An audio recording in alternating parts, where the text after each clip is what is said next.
So guys, कैसे हैं आप सभी? बड़े ही एनर्जी के साथ मैं हाजिर हूँ आप सभी का स्वागत करने के लिए साइंस फटाफट की सीरीज में। तो माय गुरुजी चैनल पे आपका जो साइंस फटाफट की सीरीज है शुरू हो चुकी है। सो इसमें फर्स्ट सीरीज में मैं आपके लिए लेकर आया हूँ फर्स्ट चैप्टर। अब इसमें से मैक्सिमम बच्चे जो होंगे फर्स्ट चैप्टर कर चुके होंगे। भैया कर तो चुके होंगे, लेकिन मेरे तरीके से अभी तक नहीं किया होगा। मेरे तरीके से करोगे 1 घंटा भी नहीं लगेगा, पूरा चैप्टर खत्म हो जाएगा, पता नहीं चलेगा कैसे स्मूथली गया, मक्खन की तरह फिसलेगा भाई, मक्खन की तरह फिसलेगा। और साथ में क्वेश्चन आंसर्स भी करेंगे, तो मुश्किल से ना 1.5 से 2 घंटे में पूरा चैप्टर खत्म होने वाला है। 1.5 से 2 घंटे में पूरा चैप्टर खत्म हो जाने वाला है। सो दैट्स व्हाई टिक के और टिका के बैठना है। कैसे बैठना है? टिक के और टिका के, क्योंकि टिक के नहीं बैठोगे तो दिक्कत होगी, टिका के नहीं बैठोगे बैठा नहीं जाएगा। सो दैट्स व्हाई आपको दोनों चीज करके बैठना है और ध्यान पूरा का पूरा केंद्रित होना चाहिए, क्योंकि भाई 50 घंटे मैंने बोला है, प्रॉमिस किया है आपसे, तो आपको भी प्रॉमिस करना पड़ेगा। 50 के 50 मेरे हैं भाई, 50 के 50 मेरे कहे पे चल रहा है 50 घंटे। उसके बाद आप चाहे जो मर्जी करो, फर्क नहीं पड़ता, लेकिन वो 50 घंटे आपने मुझे दे दिया ना, तो भाई साहब फिर तो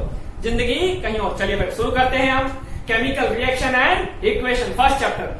ठीक है, चलिए लेट्स बिगिन। क्लास 10th की जो साइंस है आपके 4 पार्ट में डिवाइडेड है, फिजिक्स, केमिस्ट्री, बायोलॉजी और ईवीएस, जिसमें मैं आज आपको केमिस्ट्री का फर्स्ट चैप्टर करवाने वाला हूँ। साइंस की डेफिनेशन समझते हैं सबसे पहले। साइंस क्या है? साइंस जो है आपका science is organised study of universe and human stupidity by understanding the natural phenomena. Science जो है आपका किसी भी चीज़ का ऑर्गेनाइज स्टडी करना, खास करके यूनिवर्स का या ह्यूमन बीइंग जो अलग अलग एक्टिविटीज़ करता है उसको स्टडी करना एक, और इसके अलावा नेचर को अंडरस्टैंड करना, नेचर में जो भी फिनोमिना हो रहा है। जैसे आप देख रहे हैं आपका पंखा घूम रहा है तो वो क्लॉकवाइज डायरेक्शन में ही क्यों घूम रहा है, या फिर जो थंडर स्टॉर्म होता है तो उसमें लाइट ही क्यों प्रोड्यूस होता है या साउंड क्यों प्रोड्यूस होता है। सो इन सब चीज़ों को समझना ही क्या कहलाएगा? साइंस कहलाएगा। सो आज हम शुरू करेंगे केमिस्ट्री का जो है आपका फर्स्ट चैप्टर, जो कि है आपका क्या?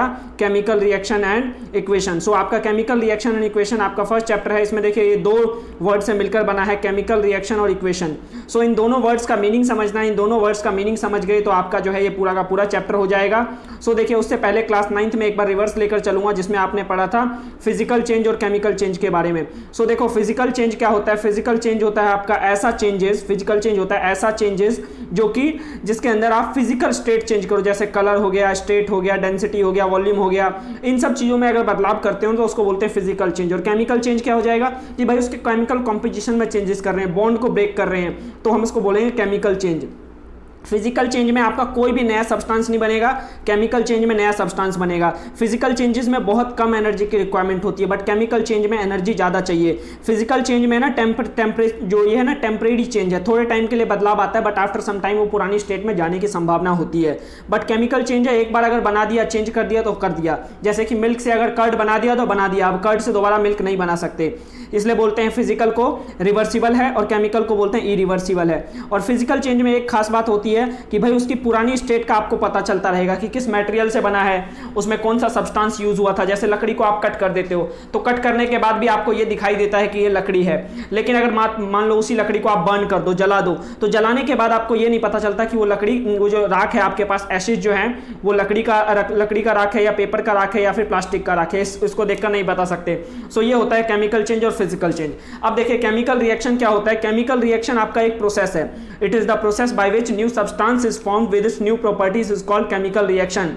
ये वो प्रोसेस है बच्चों जिसके अंदर हमारा नया सब्सटेंस बनता है नई प्रॉपर्टीज के साथ, उसको हम क्या बोलेंगे? Chemical reaction.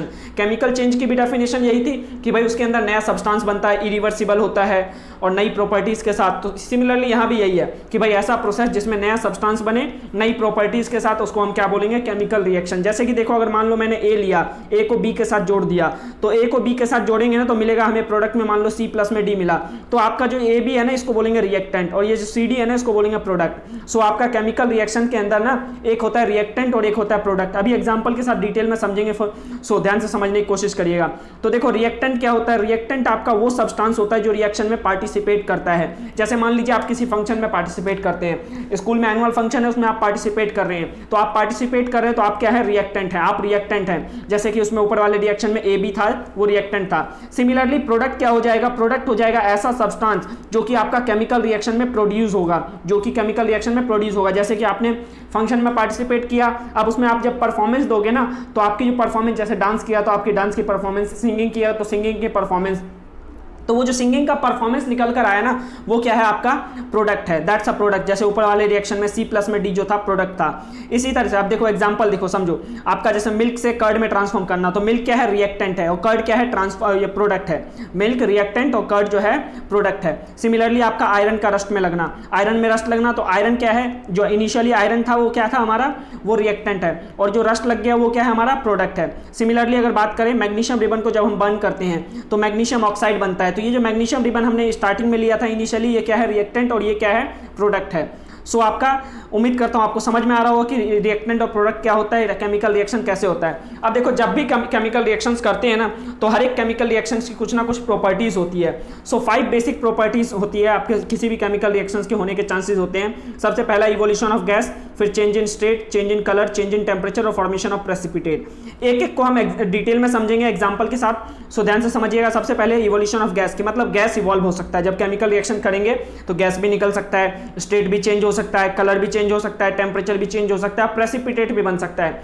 सो समझिएगा, सबसे पहले इवोल्यूशन ऑफ गैस का समझते हैं। इवोल्यूशन ऑफ गैस में क्या हो जाएगा, जैसे मान लो HCl को अगर जिंक में डाल दें, एसिड को जिंक को एसिड में डाल दें, मतलब कोई मेटल को एसिड में डालते हैं तो क्या होता है, सॉल्ट प्लस में हाइड्रोजन बनता है। ये सेकंड चैप्टर में भी पढ़ाऊंगा। जब भी किसी मेटल को सॉल्ट में डाला, उसमें एसिड में डाला जाता है ना, तो आपका सॉल्ट बनता है, साथ में हाइड्रोजन बनता है। तो यहां अगर हम देखें तो यहां क्या हुआ, HCl हमारा लिक्विड था, जिंक हमारा सॉलिड था, और जिंक क्लोराइड हमारा क्या है सॉलिड है, और H2 क्या है, ये गैसेस है। तो क्या हुआ, पहले हमारे पास लिक्विड और सॉलिड था, बाद में क्या मिला, सॉलिड और गैस मिला। तो ये क्या चेंज इन स्टेट। और इसके अलावा क्या हुआ, इवोल्यूशन ऑफ गैस, यहाँ पे गैस भी तो इवॉल्व हो रहा है, हाइड्रोजन गैस है ना, सो बोलेंगे इवोल्यूशन ऑफ गैस भी हो रहा है। इसके अलावा आपका टेम्परेचर भी चेंज होता है। यहाँ पे है ना, ये रिएक्शन एक्सोथर्मिक होता है। एक्सोथर्मिक अभी आगे डिटेल में पढ़ेंगे। एक्सोथर्मिक रिएक्शन वो रिएक्शन होता है बच्चों जिसके अंदर ना हीट प्रोड्यूस हो, प्रोडक्ट के साथ साथ हीट प्रोड्यूस हो, उसको हम क्या बोलेंगे, एक्सोथर्मिक रिएक्शन। सो आपका ये क्या है, exothermic reaction. So that's Y इसके अंदर 3 प्रॉपर्टीज देखने को मिल रहा है। पहला आपका इवोल्यूशन ऑफ गैस, और इसके अलावा आपका जो है चेंज इन स्टेट, और इसके अलावा जो है आपका टेम्परेचर में चेंजेस। तो ये 3 प्रॉपर्टीज दिख रहे हैं। तो मतलब क्या सीखने को मिला कि भाई किसी भी रिएक्शन में ना एक प्रॉपर्टीज भी देखने को मिल सकता है, मल्टीपल प्रोडक्ट प्रॉपर्टीज भी देखने को मिल सकता है। नेक्स्ट देखिए, अगर मान लीजिए जिंक को HCl की जगह H2SO4 में डाल दो, H2SO4 बोले तो सल्फ्यूरिक एसिड, तो अगर सल्फ्यूरिक एसिड में डाल देते हो ना तो भी आपका ZnSO4 प्लस में हाइड्रोजन बनता है। तो यहाँ भी वही प्रॉपर्टीज दिख रहा है, स्टेट चेंज हो गया, स्टेट के अलावा और क्या चेंज हो गया आपका, कलर, उसमें आपका जो टेम्परेचर चेंज हो गया, और फिर इसके इवोल्यूशन ऑफ गैसेस भी हो गया। इसके अलावा और एग्जांपल देखो आपका PbNO3 जिसको लेड नाइट्रेट बोलते हैं। लेड नाइट्रेट में अगर हम पोटेशियम आयोडाइड मिला देना तो आपका बनता है पोटेशियम नाइट्रेट, साथ में लेड आयोडाइड। तो ये आपका क्या है, इनिशियली स्टार्टिंग में समझना इसमें, ये बहुत इंपॉर्टेंट है। एग्जांपल आपका इनिशियली दोनों है ना पानी के जैसा होता है, जब वाटर में डिसॉल्व करते हैं ना तो वाटर लाइक बन जाता है आपका, जैसे कि लेड नाइट्रेट ये है, पोटेशियम आयोडाइड ये है। और जब इसको एक दूसरे में मिलाते हैं ना तो मिलाने के बाद आपका ये येलो येलो सब्सटेंस बन जाता है। ये येलो येलो सब्सटेंस जो होता है ये आपका कहलाता है लेड नाइट्रेट। ये जो है ना येलो येलो सब्सटेंस, ये क्या है, लेड आयोडाइड होता है। और इसके अलावा जो लिक्विड सब्सटेंस बनता है, ये लिक्विड सब्सटेंस जो बच जाता है इसको बोलते हैं पोटेशियम नाइट्रेट।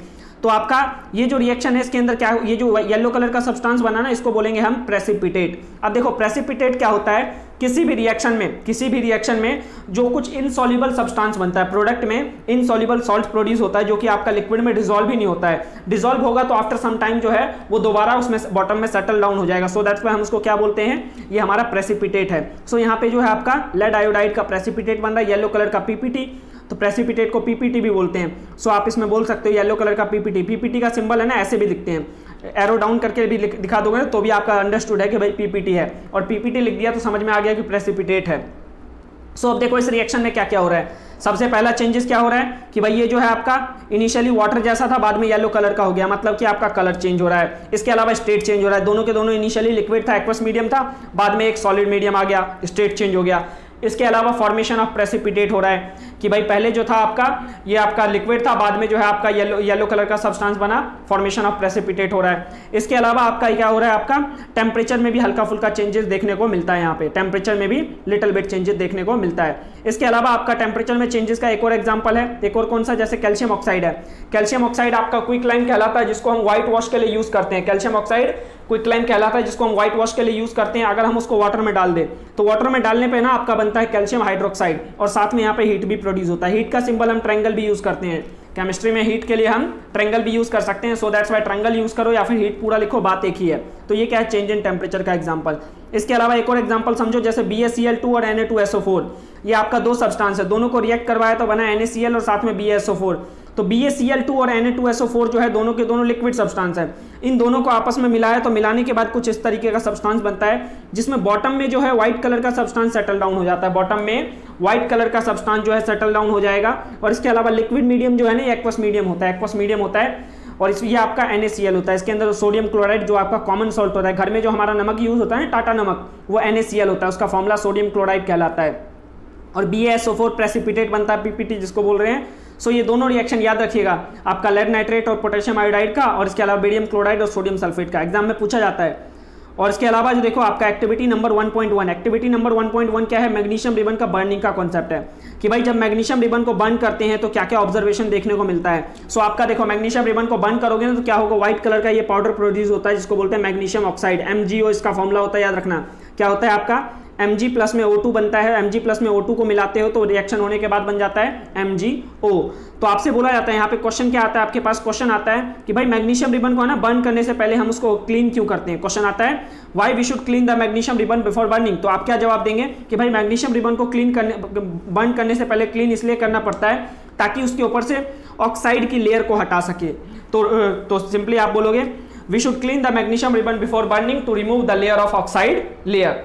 तो आपका ये क्वेश्चन जो है 2 नंबर का, 1 नंबर का आ जाता है। इसके अलावा आपका जो है ये भी पूछा जाता है कि मैग्नीशियम रिबन को जब हम बर्न करते हैं तो एक व्हाइट कलर का पाउडर प्रोड्यूस होता है। वो व्हाइट कलर का पाउडर क्या है, तो वो व्हाइट कलर का पाउडर क्या होता है, magnesium oxide, that's powder is MgO। सो ये भी बात को आपको याद रखना है।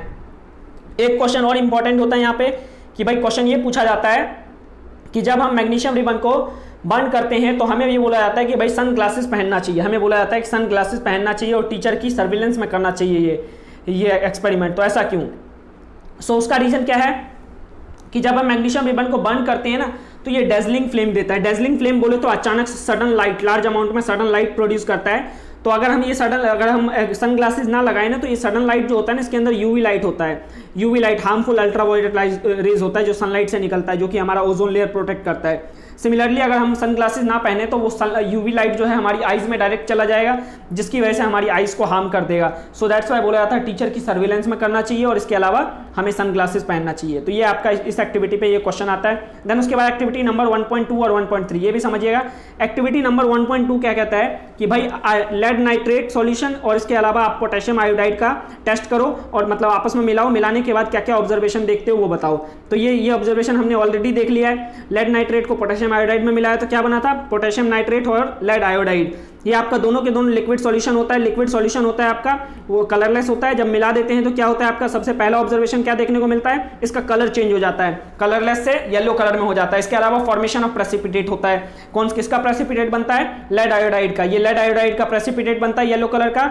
और इसके अलावा आपका एक्वस मीडियम में पोटेशियम नाइट्रेट का सॉल्ट होता है। सो आपका ये जो ऑब्जर्वेशन आप देखने को मिल रहे हो भाई, इसमें स्टेट चेंज हुआ, कलर चेंज हुआ और इसके अलावा प्रेसिपिटेट बना, तो ये तीन ऑब्जर्वेशन लिख दो, सफिशिएंट है। देन एक्टिविटी नंबर 1.3 एक्टिविटी क्या कहता है कि भाई जिंक ग्रेन्यूल्स को जब हम उसमें मिलाते हैं, सल्फ्यूरिक एसिड में मिलाते हैं या HCl में मिलाते हैं तो क्या देखने को मिलता है। तो बच्चों आपको ये भी करवाया मैंने ऊपर कि भाई मान लो ये ZnSO4 है, इसको हमने H2SO4 में मिलाया तो क्या बनेगा, ZnSO4 प्लस में हाइड्रोजन। तो यहाँ क्या क्या ऑब्जर्वेशन मिला कि भाई यहाँ स्टेट चेंज हुआ, हाइड्रोजन गैस प्रोड्यूस हुआ, टेम्परेचर चेंज हुआ। तो ये 3 चेंजेस भी यहाँ भी देखने को मिलता है। ये लिखते जाना साथ के साथ। तो अब देखो कई बार है ना क्वेश्चन आ जाता है कि भाई इसके अलावा आप जिंक को जब HCl में भी डालेंगे वही चेंजेस देखने को मिलता है। यहाँ भी आपका यहाँ स्टेट चेंज हुआ, हाइड्रोजन गैस प्रोड्यूस हुआ, टेम्परेचर चेंज हुआ, 3 चेंजेस यहाँ भी है। अब यहाँ क्वेश्चन आता है कि भाई हाइड्रोजन गैस जो यहाँ प्रोड्यूस हो रहा है उसकी टेस्टिंग कैसे करेंगे। सो हाइड्रोजन गैस की टेस्टिंग कैसे की जाती है याद रखना। आप क्या करोगे, इस हाइड्रोजन ये बर्निंग कैंडल को ना, बर्निंग कैंडल को नेक उसके टेस्ट ट्यूब के नेक के पास लेकर जाओगे। मान लो ये टेस्ट ट्यूब है, इसके अंदर आपने जिंक और HCl डाल रखा है। तो अंडरस्टूड है भाई, यहाँ जिंक और HCl डाल रखा है, यहाँ से गैस प्रोड्यूस होगी। तो जब यहाँ पे बर्निंग कैंडल लेकर जाएंगे ना हम, जब यहाँ पे बर्निंग कैंडल लेकर जाओगे तो बर्निंग कैंडल जब हम लेकर जाएंगे बच्चों, तो इस बर्निंग कैंडल से क्या होगा, ये जो है पॉपअप साउंड के साथ बर्न करेगा। ये बर्निंग कैंडल जो है ना पॉपअप साउंड प्रोड्यूस करेगा। तो this popup sound proves the confirmation of hydrogen gas की मतलब ये बर्निंग जो ये अगर ये कैंडल आपका पॉपअप साउंड के साथ बर्न करता है तो आप ये कंफर्मेशन दे रहा है कि भाई गैस जो है वो हाइड्रोजन गैस है। सो आपका जो है ये मेथड होता है टेस्ट करने का हाइड्रोजन गैस का। सो आपसे पूछा जाता है, सो आपको ये बातचीत जो है याद रखना है कि हाइड्रोजन गैस की टेस्टिंग हम कैसे करते हैं। इसके अलावा आप देखो आपका जो है ये केमिकल जो केमिकल रिएक्शन था उसको हम रिप्रेजेंट कैसे करेंगे। नेक्स्ट फेज है ये आपका पहला फर्स्ट वर्ड हम समझ चुके हैं, केमिकल रिएक्शन के बारे में समझ चुके हैं, उसके कैरेक्टरिस्टिक्स समझ लिए। अब सेकंड वर्ड को समझने की बारी है इक्वेशन जिसको कह रहे थे। तो आपका प्रेजेंटेशन ऑफ केमिकल रिएक्शंस कैसे होता है इक्वेशन की फॉर्म में। तो इक्वेशन क्या है, it is a way of representation of chemical reaction, simply आप ये कहोगे। और दो तरह के इक्वेशन होता है, एक होता है वर्ड इक्वेशन और एक होता है केमिकल इक्वेशन। चलिए समझते हैं। इक्वेशन आपका इस तरीके से लिखते थे, a प्लस बी मिलकर क्या बना c प्लस डी। अब इसके अंदर जो लेफ्ट साइड में रिएक्टेंट और राइट साइड में प्रोडक्ट लिखते हैं, और रिएक्टेंट और प्रोडक्ट को सेपरेट किससे करते हैं, एरो हेड से। रिएक्टेंट और प्रोडक्ट को सेपरेट करेंगे एरो हेड से, और ये एरो हेड जो है डायरेक्शन ऑफ रिएक्शन बताता है, arrow head direction of reaction बताएगा। और इसके अलावा रिएक्शन में कुछ कैटलिस्ट यूज होता है, हीट या एनर्जी यूज होता है, तो उसको एरो के ऊपर नीचे लिख दो। अब बोलोगे कैटलिस्ट क्या होता है, ये तो हम पहली बार सुन रहे हैं। तो देखो कैटलिस्ट क्या होता है, कैटलिस्ट मैं हूं, कैटलिस्ट जो है मैं हूं आपकी लाइफ में।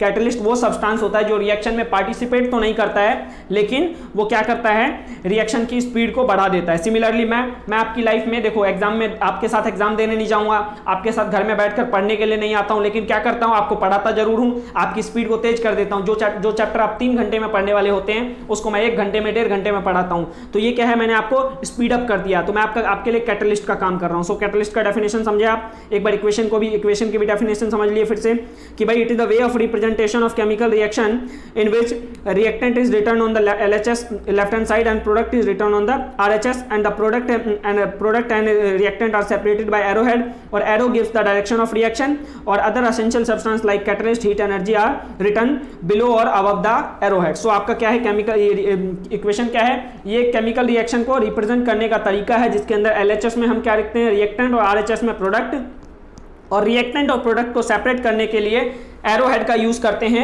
और एरो हेड जो है वो डायरेक्शन ऑफ रिएक्शन बताएगा, और कुछ एसेंशियल सब्सटेंस जैसे कैटलिस्ट है, हीट है, एनर्जी है, इन सबको एरो के ऊपर नीचे लिखेंगे। अब देखो आपका जो है इक्वेशन का टाइप, केमिकल उसमें जो आपका इक्वेशन है उसके टाइप्स 2 तरह के इक्वेशन है, वर्ड इक्वेशन और केमिकल इक्वेशन। सो आपका पहला जो है वर्ड इक्वेशन क्या होता है, वर्ड इक्वेशन वो इक्वेशन होगा बच्चों जिसके अंदर जो भी रिएक्शन है ना, उसमें हम उसका एलिमेंट जो भी यूज हो रहा है, एलिमेंट या कंपाउंड जो भी सब्सटेंस यूज हो रहा है, उसका हम पूरा नाम ले। जैसे कि आपका यहाँ पे जो है आपका मैग्नीशियम प्लस में ऑक्सीजन मिला है, मैग्नीशियम प्लस में ऑक्सीजन मिला है, तो मिलाने के बाद क्या बनेगा, मैग्नीशियम ऑक्साइड। तो इसमें हमने क्या किया, पूरा नाम लिखा। जैसे सिल्वर क्लोराइड को सनलाइट में रखा, तो सनलाइट में रखने पे क्या हुआ, सिल्वर प्लस में क्लोरीन बना। तो ये क्या है, आपका वर्ड इक्वेशन है।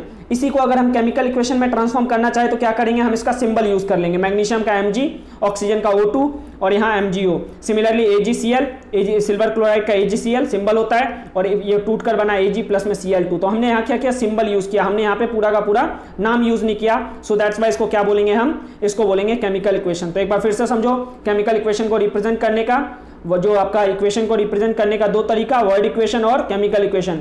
वर्ड इक्वेशन में आपका कौन सा हो जाएगा, जैसे जिंक को सल्फ्यूरिक एसिड में डाला तो बना जिंक सल्फेट और साथ में हाइड्रोजन। तो ये क्या किया, हमने पूरा लिखा, जिंक को ZnC जिंक, सल्फेट को सल्फ्यूरिक एसिड को पूरा नाम लिखा, लेफ्ट साइड में रिएक्टेंट, राइट साइड में प्रोडक्ट। तो ये क्या है, वर्ड इक्वेशन।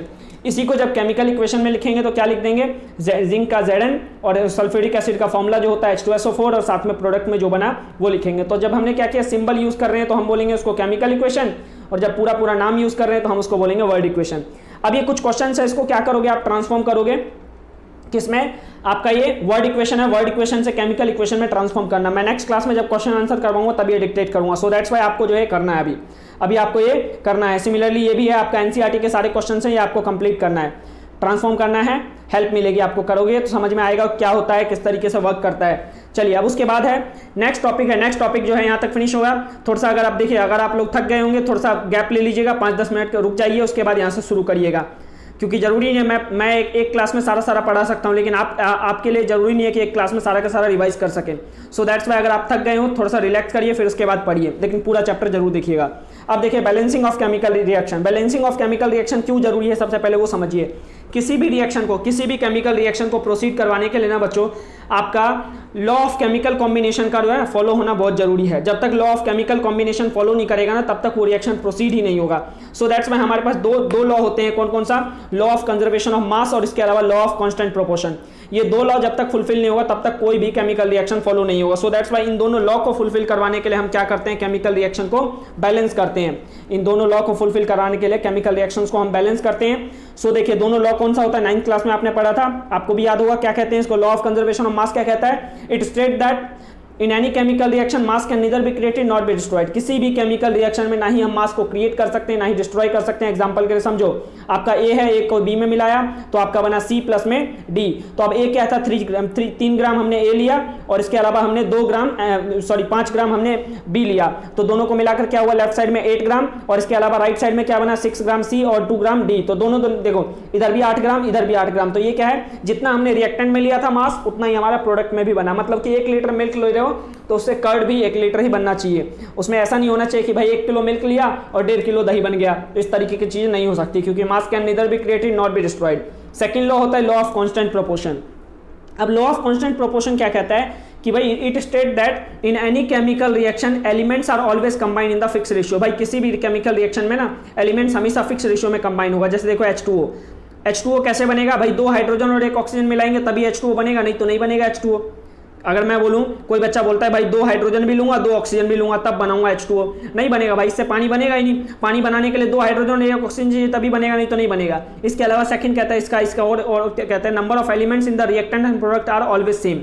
कि भाई रिएक्टेंट साइड में और प्रोडक्ट साइड में एलिमेंट्स का नंबर सेम होना चाहिए। जैसे देखो यहाँ पे हमने क्या किया, हाइड्रोजन और ऑक्सीजन आपस में मिलाया, हाइड्रोजन और ऑक्सीजन मिलाया तो आपका क्या बना, H2O। तो अब देखो यहाँ पे क्या था भाई, पहले अगर मैं इसको यहाँ पे 2 ना लिखूं, ये जो 2 है ये ना लिखूं, तो क्या हुआ, लेफ्ट साइड में 2 हाइड्रोजन राइट साइड में भी 2 हाइड्रोजन, हाइड्रोजन बैलेंस है।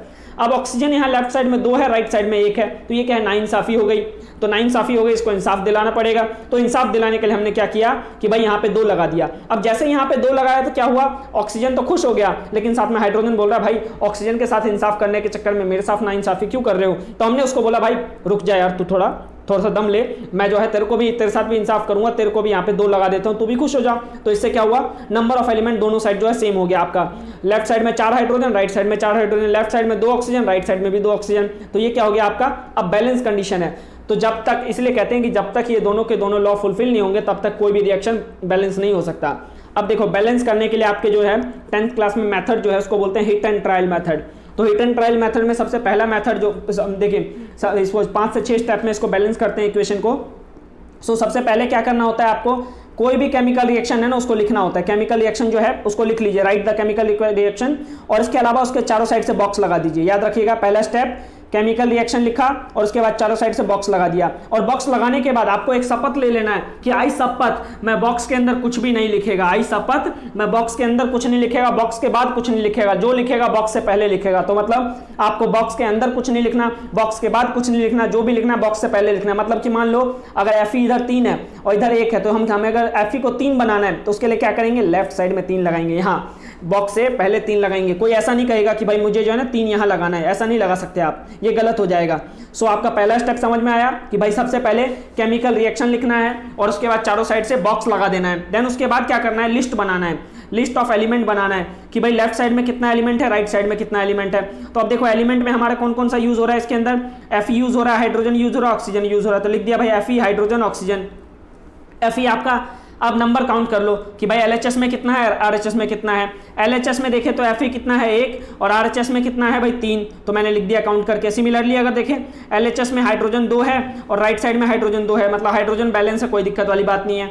और अगर इसका ऑक्सीजन का देखा तो लेफ्ट साइड में 1 ऑक्सीजन तो लिख दिया 1, राइट साइड में 4 ऑक्सीजन तो 4। तो आप उसके बाद जब ये लिख दिया फिर उसके बाद अगला स्टेप क्या होगा कि भाई सबसे पहले उन एलिमेंट्स को बैलेंस करना है जो हाईली अनबैलेंस है, जो सबसे ज्यादा अनबैलेंस है। तो आप इसमें देखेंगे सबसे ज्यादा अनबैलेंस कौन सा है, ऑक्सीजन। तो ऑक्सीजन को कोशिश करेंगे सबसे पहले बैलेंस करने की। मान लीजिए अगर ऑक्सीजन बैलेंस नहीं होता ना फिर दूसरे पे स्विच कर सकते हैं, ये नेसेसरी नहीं है कि पहले वही करना है।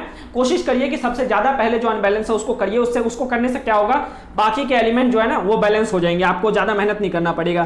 तो अब देखिए इस साइड जो है अगर मान लीजिए यहाँ 4 हाइड्रोजन है, ऑक्सीजन है, इसको मुझे 4 बनाना है। तो 4 बनाने के लिए +3 नहीं कर सकते। कोई बोलेगा भाई +3 कर दो बन जाएगा, भाई +3 नहीं करना, मल्टीप्लाई करना है। मल्टीपल ढूंढो इसका कि भाई ये 4 कैसे बनेगा। तो 1 को 4 बनाने के लिए कौन सा मल्टीपल होगा, 4। सिंपली 4 से मल्टीप्लाई कर दूं तो बात बन जाए। तो मैंने क्या किया भाई, जिस साइड लेफ्ट साइड में जहां ऑक्सीजन है ना उससे पहले 4 टिका दिया। तो भाई लेफ्ट साइड में ऑक्सीजन कहां है, यहाँ, तो मैंने इससे पहले 4 टिका दिया। ये क्या किया मैंने 4 लगा दिया। अब देखो 4 लगाने से क्या हुआ, ऑक्सीजन तो बैलेंस हो गया लेकिन साथ में हाइड्रोजन रोने लग गया। हाइड्रोजन बोला कि भाई लेफ्ट साइड में मैं पहले 2 था, अब मेरे को 8 बना दिया, 2 की जगह मेरे को क्या बना दिया 8। तो अब राइट साइड वाला हाइड्रोजन बोला मेरे को भी 8 बनाओ ना, मेरे को भी वही 8 बनाओ ना। तो हमने क्या किया भाई, कोई बात नहीं, तू दुखी मत हो, तू 2 है, 2 के साथ 4 को मल्टीप्लाई कर देता हूं, तू भी 8 बन जा। तो हमने क्या किया, राइट साइड में भी हाइड्रोजन के आगे 4 रख दिया। तो इससे क्या हुआ, ऑक्सीजन बैलेंस हो गया, हाइड्रोजन बैलेंस हो गया। अब बचा क्या, Fe। तो भाई Fe से भी बातचीत कर लेते हैं। Fe में क्या है, राइट साइड में 3 है, लेफ्ट साइड में 1 है। तो इसको 4 बनाने के लिए क्या करेंगे, सिंपली 3 से मल्टीप्लाई कर देंगे। 3 बनाना है, 3 से मल्टीप्लाई कर देंगे। तो हम क्या करेंगे, Fe से पहले 3 रख देंगे। अब देखो जैसा ये करेंगे ना, अब उसके बाद हमारे पास जो है ना इक्वेशन बैलेंस हो गया, लगभग बैलेंस हो चुका है। तो आपका 3 Fe और 4 H2O, फिर Fe3O4 और इसके बाद 4 H2। अब देखो लेफ्ट साइड में एलिमेंट सेम है, एक बार इसको ना चेक कर लेना। नेक्स्ट स्टेप जो 4th स्टेप में ना, आपको ये जो भी एलिमेंट्स है ना, इसको आपको चेक कर लो, जितने भी एलिमेंट्स हैं, जो भी इसमें एटम्स यूज हो रहा है, कि भाई दोनों साइड सेम है या नहीं है, कुछ गलती तो नहीं रह गई है, कोई एलिमेंट छूट तो नहीं गया गलती से। फिर उसके बाद जब ये सब हो जाए ना, तो इसका स्टेट दिखाना है। जैसे मान लो कि ये Fe है, Fe कौन सा स्टेट में होता है, सॉलिड में, और ये वाटर है, H2O वाटर है। अब बोलोगे वाटर को गैसियस स्टेट में दिखा दिया, तो वाटर का बच्चों याद रखना, आयरन जो है ना वाटर के साथ गैसियस स्टेट में ही रिएक्शन करता है, लिक्विड स्टेट में कभी रिएक्शन नहीं करता है। सो that's why you will say कि वाटर जो है गैसियस स्टेट में है, और इसके अलावा Fe3O4 जो है वो सॉलिड स्टेट में है, और इसके अलावा हाइड्रोजन गैसियस स्टेट में है। तो आपका जो भी स्टेट है वो लिख दोगे।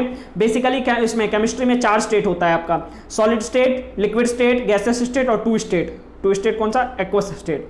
चौथा जो है एक्वस स्टेट। एक्वस स्टेट क्या होता है, जब लिक्विड के अंदर कुछ मिला दें, जैसे पानी के अंदर कुछ मिला दोगे ना, पानी की बात करने मेनली, वाटर के अंदर अगर कुछ डिसॉल्व कर देते हैं ना, तो उसको बोलते हैं एक्वस मीडियम। जैसे वाटर के अंदर अगर सॉल्ट मिलाया तो उसको एक्वस मीडियम, वाटर के अंदर जिंक मिला दिया तो भी एक्वस मीडियम, मतलब वाटरी मीडियम को एक्वस मीडियम बोलते हैं। सो आई थिंक सो समझ में आ गया होगा। अब उसके लास्ट स्टेप क्या है कि भाई कुछ नेसेसरी कंडीशन जैसे टेम्परेचर, प्रेशर, कैटलिस्ट, वो जो हम अगर यूज कर रहे हैं तो रिएक्शन के इसमें एरो के ऊपर नीचे लिखो। बताया था ना कि भाई way of representation chemical equation में कि भाई कुछ इसमें एनर्जी वगैरह यूज कर रहे हैं या फिर कुछ कैटलिस्ट यूज कर रहे हैं तो एरो के ऊपर नीचे लिख दो। तो यहाँ पे भी वैसे ही है। तो उम्मीद करता हूं आपको बैलेंसिंग का पूरा कॉन्सेप्ट समझ में आया होगा। एक बार फिर से समझो बैलेंसिंग का। बैलेंसिंग में क्या बताया, सबसे पहले इक्वेशन लिखना है और चारों साइड बॉक्स लगा देना है। बॉक्स लगाने के बाद बॉक्स से पहले लिखना है जो लिखना है, बॉक्स के बाद कुछ भी नहीं लिखोगे। देन उसके बाद लिस्ट बना लोगे। लिस्ट बनाने के बाद आप देखोगे सबसे पहले हाईली अनबैलेंस कौन सा है, जो हाईली अनबैलेंस है पहले उसको बैलेंस करो, फिर उसके बाद बाकी सारे को एक एक करके बैलेंस करो। बाद में उसको एक बार वेरीफाई कर लो कि सारे एलिमेंट्स बैलेंस हुए नहीं हुए। बैलेंस हो गए तो फिर उसके बाद क्या करो, उसके ऊपर स्टेट दिखा दो कि जो जो स्टेट उसमें यूज हो रहा है एलिमेंट्स या कंपाउंड का। और फिर उसके बाद फाइनली अगर उसके अंदर कोई टेम्परेचर, प्रेशर, कैटलिस्ट वगैरह यूज हो रहा है तो उसको भी लिख दो और उसके बाद फिर बैलेंस हो गया।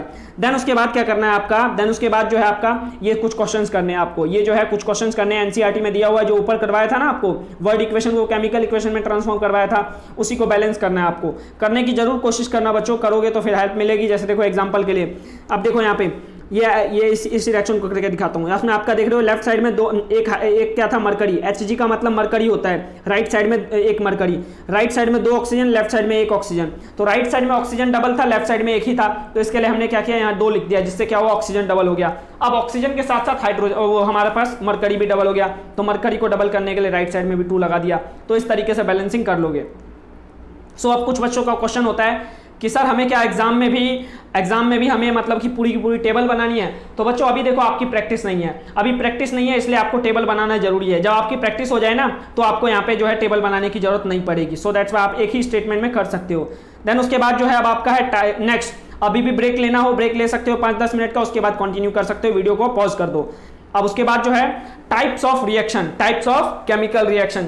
तो देखो टाइप्स ऑफ केमिकल रिएक्शन कितने होते हैं, 5 तरह के। बेसिकली आपके 5 तरह के केमिकल रिएक्शन है, combination, decomposition, displacement, double displacement, redox. इन 5 को समझना है डिटेल में। सबसे पहले देखो कॉम्बिनेशन। कॉम्बिनेशन का मीनिंग क्या होता है कि भाई कंबाइन होना, जिसका वर्ड का मीनिंग है कंबाइन होना। तो मतलब कि बच्चों जब 2 या 2 से ज्यादा रिएक्टेंट आपस में कंबाइन होंगे तो हम उसको क्या बोल देंगे, कॉम्बिनेशन रिएक्शन। और डिकम्पोजिशन क्या होगा भाई, डिकम्पोजिशन का मतलब टूटना, डिकम्पोजिशन का मतलब टूटना। ऐसा रिएक्शन जो जिसमें एक रिएक्टेंट होगा और मल्टीपल प्रोडक्ट में टूट जाए उसको बोलेंगे डिकम्पोजिशन रिएक्शन। देन उसके बाद डिस्प्लेसमेंट रिएक्शन। डिस्प्लेसमेंट रिएक्शन क्या हो जाएगा, ऐसा रिएक्शन जिसके अंदर एक एलिमेंट दूसरे एलिमेंट को डिस्प्लेस कर दे। हाईली रिएक्टिव एलिमेंट जो है लेस रिएक्टिव एलिमेंट को डिस्प्लेस कर दे, उसको बोलेंगे डिस्प्लेसमेंट। डबल डिस्प्लेसमेंट क्या हो जाएगा, इसके अंदर 2 कंपाउंड पहले से ही होंगे, 2 कंपाउंड पहले से ही होंगे, उसके अंदर आयन एक्सचेंज करने की वजह से नया कंपाउंड बनाएंगे तो उसको बोलेंगे डबल डिस्प्लेसमेंट। एक होता है रेडॉक्स। रेडॉक्स में क्या होता है, ये 2 वर्ड से मिलकर बना, ऑक्सीडेशन और रिडक्शन। ऑक्सीडेशन में होगा ऑक्सीजन का गेन होगा, रिडक्शन में ऑक्सीजन का लॉस होगा। एक एक करके समझते हैं डिटेल में, समझिएगा। सबसे पहले कॉम्बिनेशन। कॉम्बिनेशन क्या होगा, the reaction in which two or more substance combine together to form single product is called combination reaction. ऐसा रिएक्शन जिसके अंदर दो या दो से ज्यादा रिएक्टेंट कंबाइन होने के बाद सिंगल प्रोडक्ट बने उसको बोलेंगे कॉम्बिनेशन। जैसे देखो भाई आपने दो दोस्त हैं, भाई ए है और एक बी है। अब ये ए और बी आपस में मिले तो मिलने के बाद एक सिंपल सब्सटेंस बना है ए बी, तो ये क्या है आपका, आप और आपका दोस्त मिले तो क्या बनी, फ्रेंडशिप बना, तो ये क्या है कंबाइन हो गया, आप दोनों जो है कंबाइन हो गए, कंबाइन होने के बाद एक सिंगल बॉडी बन गया, तो वो क्या है कॉम्बिनेशन रिएक्शन। एग्जांपल के लिए Mg प्लस में O2 बनकर क्या बनता है MgO, कार्बन प्लस में ऑक्सीजन मिलकर बनता है कार्बन डाइऑक्साइड, H2 प्लस में O2 मिलकर बनता है H2O, H2 प्लस में Cl2 मिलकर बनता है HCl, तो ये क्या है combination reaction. All these reactions are combination reaction. Similarly आपका कॉम्बिनेशन रिएक्शंस का एग्जांपल और समझो, कैल्शियम ऑक्साइड जिसको क्विकलाइम बोलते थे, ऊपर करवाया था आपको, एक बार फिर से समझो, जिसमें चेंज इन टेम्परेचर होता था, याद करो, एनर्जी रिलीज होता था ना। सिमिलरली क्विकलाइम को वाटर में डालते थे तो क्या बनता था, स्लेक्लाइम जिसको बोलते थे COH का होल ट्वाइस, और साथ में क्या प्रोड्यूस होता था, हीट। हीट को बताया था ट्रायंगल से हम रिप्रेजेंट करते हैं, इसलिए यहाँ ट्रायंगल मैंने बना रखा है। अब देखो इस रिएक्शन का यूज करते हैं व्हाइट वॉशिंग के लिए।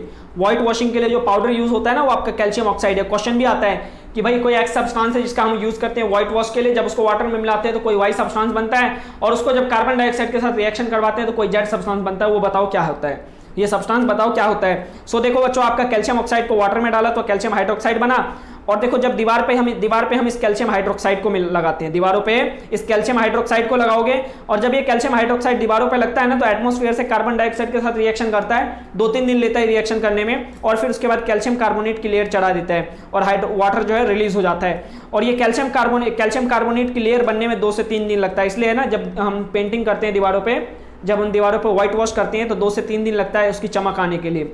सो दैट्स वाई इसको बोलते हैं कॉम्बिनेशन रिएक्शन। अब देखो इस रिएक्शन में हीट भी प्रोड्यूस हो रहा था, प्रोडक्ट के साथ साथ हीट भी प्रोड्यूस हो रहा था ना, सो दैट्स वाई इस रिएक्शन को हम बोलते हैं एक्सोथर्मिक रिएक्शन। सो याद रखना, ऐसा रिएक्शन जिसके अंदर प्रोडक्ट के साथ साथ अगर हीट भी प्रोड्यूस हो, ऐसा रिएक्शन जिसमें प्रोडक्ट के साथ साथ अगर हीट भी प्रोड्यूस हो तो उसको बोलते हैं एक्सोथर्मिक रिएक्शन। एग्जांपल के लिए जितने भी बर्निंग प्रोसेस होते हैं, कंबशन रिएक्शन जो होता है आपका, वो क्या हो जाता है, वो एक्सोथर्मिक रिएक्शन होता है। जैसे मान लो इसको बर्न किया, इसको बर्न किया, ये क्या है, इसमें एक्सोथर्मिक रिएक्शन। कार्बन को बर्न किया, आप बोलोगे कार्बन कैसे बर्न होगा, कोयला को जब बर्न करते हैं तो कार्बन डाइऑक्साइड प्रोड्यूस होता है, हीट और लाइट, ये क्या है एक्सोथर्मिक। और मीथेन को बर्न करते हैं ऑक्सीजन की प्रेजेंस में तो प्रोड्यूस होता है कार्बन डाइऑक्साइड, वाटर और साथ में हीट और लाइट, तो ये क्या है आपका, ये जो है आपका एक्सोथर्मिक। सिमिलरली इथेनॉल को बर्न करते हैं तो आपका कार्बन डाइऑक्साइड, वाटर और हीट और लाइट प्रोड्यूस होता है, ये भी क्या है आपका एक्सोथर्मिक रिएक्शन है। इथेनॉल ये आपका एल्कोहल होता है जिससे एल्कोहल बनता है, एल्कोहल है ये, इथेनॉल एल्कोहल है, याद रखिएगा 4th चैप्टर में भी पढ़ेंगे। ये मीथेन है, मीथेन आपका घर में जो वो गैस आता है, मीथेन जो आपके घरों में LPG गैस आता है ना, वो मीथेन होता है। और ये जो है ना मीथेन गैस में स्मेल नहीं होती, ये स्मेललेस गैस होती है, कलरलेस गैस होती है। लेकिन आप बोलोगे आपके घरों में जो गैस आता है उसमें स्मेल आती है, तो आपके घरों में जो गैस आता है ना, मीथेन के साथ एक सब्सटेंस मिलाया जाता है, उसको बोलते हैं मरकैप्टम। मरकैप्टम मिलाने की वजह से ना उसमें स्मेल आती है। सो ये देखो ये बर्न कर रहे हैं लकड़ी को, ये भी आपका क्या है एक्सोथर्मिक रिएक्शन। अब एक क्वेश्चन आता है आपके एग्जाम में बहुत इंपॉर्टेंट कि why respiration is considered as the exothermic reaction, तो आपका आंसर क्या होगा कि भाई रेस्पिरेशन जो है ना उसको हम एक्सोथर्मिक रिएक्शन इसलिए बोलते हैं क्योंकि उसके अंदर ना एनर्जी प्रोड्यूस होता है ATP के फॉर्म में, प्रोडक्ट के साथ साथ प्रोडक्ट में ना एनर्जी प्रोड्यूस होता है ATP के फॉर्म में, सो दैट्स वाई इसको बोलते हैं एक्सोथर्मिक रिएक्शन। साथ में रिएक्शन दिखा दो, ग्लूकोज प्लस में ऑक्सीजन मिलकर बना कार्बन डाइऑक्साइड, वाटर और साथ में ATP, this ATP production cause the exothermic reaction. So इस ATP के प्रोडक्शन की वजह से हम इसको बोलते हैं एक्सोथर्मिक रिएक्शन है। सो यहाँ तक समझ में आया, ये आपका कॉम्बिनेशन रिएक्शन है। अब उसके बाद चलते हैं डीकम्पोजिशन रिएक्शन। सो देखो डीकम्पोजिशन रिएक्शन क्या होगा, ऐसा रिएक्शन जिसके अंदर जो है रिएक्टेंट, सिंगल रिएक्टेंट, याद रखना सिंगल रिएक्टेंट ब्रेक डाउन होकर 2 या 2 से ज्यादा प्रोडक्ट में टूट जाए, उसको बोलेंगे decomposition reaction. So that's why the reaction in which one reactant are break down into 2 or more product is called decomposition reaction. So आपका एग्जांपल के लिए AB, आपने फ्रेंडशिप किया था, अब मान लो आपके फ्रेंड्स में कुछ डिस्प्यूट हो गया, कुछ आपस में कहा सुनी हो गई, उसकी वजह से दोनों के दोनों अलग हो गए, A और B दोनों अलग हो गए, तो ये क्या हो गया डीकम्पोजिशन। जब जुड़े थे तो कॉम्बिनेशन, अब टूटे तो डीकम्पोजिशन। अब देखो जुड़े थे तो उस टाइम पे जुड़ने के लिए कोई एनर्जी की रिक्वायरमेंट नहीं थी, जुड़ने के बाद एनर्जी प्रोड्यूस हुआ था। अब यहाँ पे क्या हुआ, टूटने के लिए कुछ ना कुछ एनर्जी चाहिए, वो डिस्प्यूट जो हुआ है, खलबली जो मची है, किसी तीसरे पर्सन ने आकर कुछ ना कुछ तो डिस्प्यूट किया होगा तभी टूटा है। तो यहाँ पे जो कुछ एडिशन करते हैं, रिएक्शन को प्रोसीड करवाने के लिए कुछ एडिशन करते हैं, वो एडिशन क्या होता है, हीट हो सकता है, कोई एनर्जी हो सकता है, लाइट हो सकता है, इलेक्ट्रिसिटी हो सकता है। सो दैट्स वाई बच्चों डीकम्पोजिशन रिएक्शन को प्रोसीड करवाने के लिए कुछ ना कुछ एनर्जी देना पड़ता है, तभी वो रिएक्शन प्रोसीड होगा, ये बात याद रखना। तो देखो जैसे मान लो ए है, ए के अंदर ये रिएक्टेंट है, इसके अंदर हीट एनर्जी दिया, हीट या कोई एनर्जी दिया, तो आपका प्रोडक्ट में टूट गया बी प्लस में सी, तो ये क्या है आपका डीकम्पोजिशन रिएक्शन। एग्जांपल के लिए FeSO4 है, फेरस सल्फेट, ये इसको जब हीट कर देते हैं, इसको जब हीट कर दोगे तो हीट करने पे आपका ब्रेकडाउन हो जाता है Fe2O3 जिसको फेरिक ऑक्साइड बोलते हैं, और साथ में सल्फर डाइऑक्साइड और सल्फर ट्राइऑक्साइड, ये आपका कंपाउंड बन जाएगा।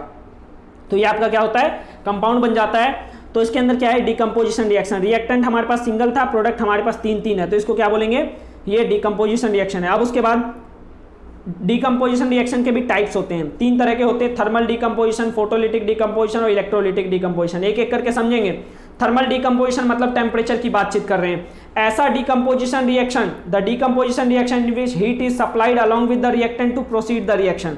ऐसा रिएक्शन जिसमें रिएक्टेंट के साथ साथ अगर हम हीट भी दें रिएक्शन को प्रोसीड करवाने के लिए, तो उस रिएक्शन को बोलेंगे थर्मल डीकम्पोजिशन रिएक्शन। एग्जाम्पल के लिए मान लो जैसे कि आपने क्या किया, FeSO4 था, FeSO4 जिसको बोलते हैं फेरस सल्फेट, ग्रीन कलर का होता है, ये कलर भी याद रखिएगा, साथ में केमिकल सब्सटेंस का कलर भी पूछा जाता है। तो FeSO4 आपका ग्रीन कलर का होता है, इसको हमने हीट कर दिया, हीट करने के बाद आपका बन गया Fe2O3 और साथ में सल्फर डाइऑक्साइड, साथ में सल्फर ट्राइऑक्साइड। तो आपका जो है ये Fe2O3 रेड ब्राउन कलर का कलर हो जाता है, साथ में सल्फर डाइऑक्साइड और जो सल्फर ट्राइऑक्साइड जो कलरलेस गैस होता है ये प्रोड्यूस हो जाता है। इसके अलावा आपका कैल्शियम कार्बोनेट जो लाइमस्टोन होता है जो दीवारों पे लगाते थे, वो आपका लाइमस्टोन जो है आपका हीट करते हैं तो आपका कैल्शियम ऑक्साइड और कार्बन डाइऑक्साइड में प्रोड्यूस हो जाता है। हीट करने के बाद ये क्विक लाइम में कन्वर्ट हो जाता है। सो ये भी रिएक्शन इंपॉर्टेंट होता है, एग्जाम में पूछा जाता है, याद रखना कि भाई कैल्शियम कार्बोनेट को जब हीट करेंगे तो हीट करने पे कैल्शियम ऑक्साइड साथ में कार्बन डाइऑक्साइड प्रोड्यूस हो जाएगा। सिमिलरली लेड नाइट्रेट है, इसको भी हीट करेंगे तो हीट करने पे आपका लेड ऑक्साइड साथ में नाइट्रोजन डाइऑक्साइड साथ में ऑक्सीजन प्रोड्यूस होगा। अब देखो इसके अंदर जो है ना, यहाँ पे सल्फर डाइऑक्साइड, यहाँ पे कार्बन डाइऑक्साइड, यहाँ पे नाइट्रोजन डाइऑक्साइड गैस प्रोड्यूस हो रहा है। इन गैसों की टेस्टिंग पूछा जाता है। सो इन गैसों को टेस्टिंग देखो, टेस्टिंग के लिए सबसे पहले ये FeSO4 वाला समझते हैं। FeSO4 जो है आपका फेरस सल्फेट होता है, ये फेरिक ऑक्साइड और सल्फर डाइऑक्साइड सल्फर ट्राइऑक्साइड में कन्वर्ट होता है। अब इसमें सल्फर डाइऑक्साइड गैस है ना, इसकी टेस्टिंग का मेथड क्या होता है, ये जो है ना ऑर्डरलेस और पंजेंट गैस होता है, पंजेंट स्मेल प्रोड्यूस करता है। ऑर्डरलेस मतलब इसमें कोई कलर नहीं होता है, कोई स्मेल नहीं होती। स्मेल कैसी होती है, पंजेंट स्मेल, जले हुए का स्मेल होता है। टेस्ट करने के लिए क्या करते हैं, एसिडिफाइड पोटेशियम डाइक्रोमेट से इसको पास करते हैं ना, तो ये ऑरेंज कलर का होता है पोटेशियम डाइक्रोमेट, ऑरेंज से किस में कन्वर्ट हो जाएगा, ग्रीन कलर में। पोटेशियम डाइक्रोमेट जो है ऑरेंज कलर से ग्रीन कलर में कन्वर्ट हो जाएगा, और अगर वो ग्रीन कलर में कन्वर्ट हो जा रहा है तो यानी कि वो कौन सा गैस है, सल्फर डाइऑक्साइड गैस है। और इसके अलावा 1.6 एक्टिविटी क्या कहता है भाई, ये था आपका एक्टिविटी नंबर 1.5, ये आपका एक्टिविटी नंबर 1.5 है डीकम्पोजिशन में FeSO4 को हीट करने वाला। अब 1.6 एक्टिविटी कहता है कि भाई लेड नाइट्रेट को हीट करते हैं। लेड नाइट्रेट को हीट करोगे तो आपका येलोइश कलर का सब्सटेंस बनेगा जिसको बोलते हैं लेड ऑक्साइड, और साथ में ब्राउन कलर का फ्यूम प्रोड्यूस होगा, नाइट्रोजन डाइऑक्साइड। ऑक्सीजन आपको पता है कैसा होता है, कलरलेस होता है। तो आपका जो है ना ये यहाँ पे जो नाइट्रोजन डाइऑक्साइड गैस का टेस्टिंग पूछा जाता है। नाइट्रोजन गैस की टेस्टिंग नहीं होता है, कोई प्रोसेस नहीं है टेस्टिंग का। सिंपली अगर मान लो वो जो गैस प्रोड्यूस हो रहा है ना वो ब्राउन कलर की गैस है, अगर उसकी फ्यूम जो है ब्राउन कलर की है तो हम उसको क्या बोल देंगे, वो गैस कौन सी है, नाइट्रोजन डाइऑक्साइड। अगर ब्राउन कलर की फ्यूम है तो गैस हमारी नाइट्रोजन डाइऑक्साइड है, बस इतना कहना होता है। अब उसके बाद हमारे पास फोटोलिटिक डिकम्पोजिशन रिएक्शन, दूसरा रिएक्शन जो फोटोलिटिक।